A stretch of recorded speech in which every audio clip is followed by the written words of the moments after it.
Why are you boring?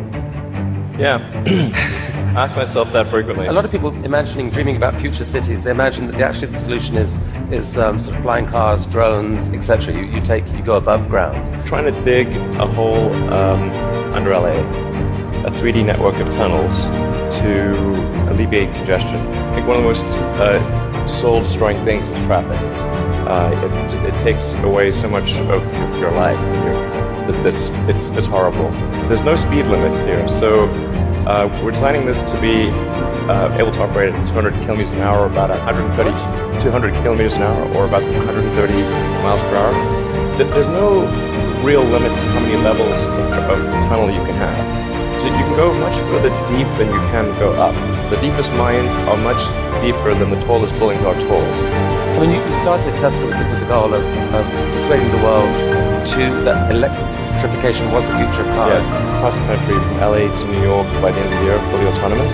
By the end of the year, you're saying, someone's going to sit in a Tesla without touching the steering wheel, tap in New York, off it goes. Yeah. Won't have to ever touch the wheel by the end of 2017. We should be able to go from all the way from a parking lot in California to a parking lot in New York.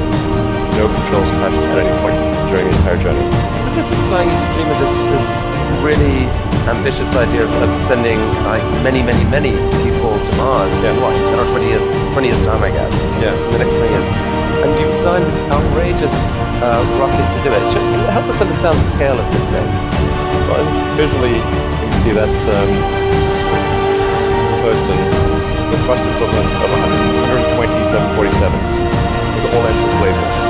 This can take a fully loaded 747 with maximum fuel, maximum passengers, maximum cargo on the 747.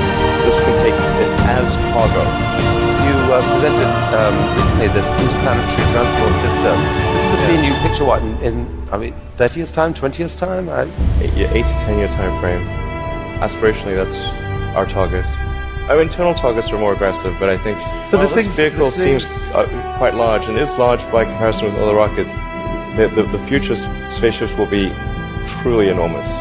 Sustainable energy will happen no matter what. If there was no Tesla, it would have to happen out of necessity. It's tautological.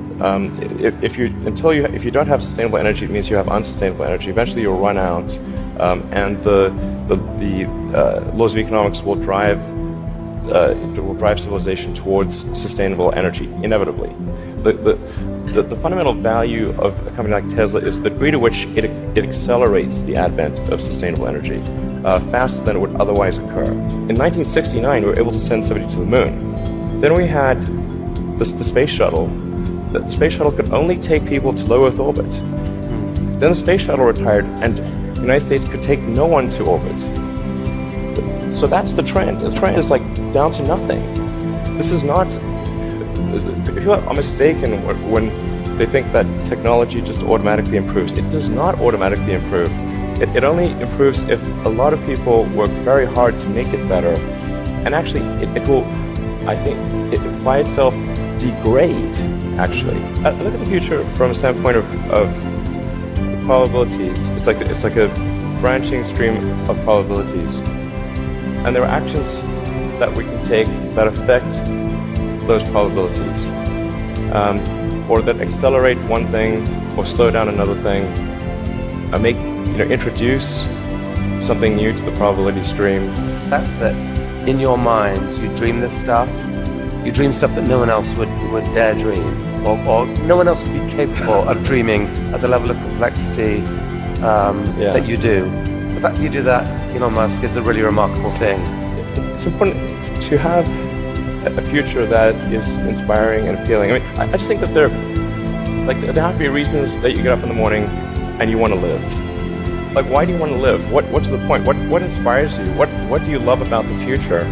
And if we're not out there, if the future does not include being out there among the stars and being a multi-planet species, I find that it's incredibly depressing if that's not the future that we're going to have. I'm not trying to be anyone's savior.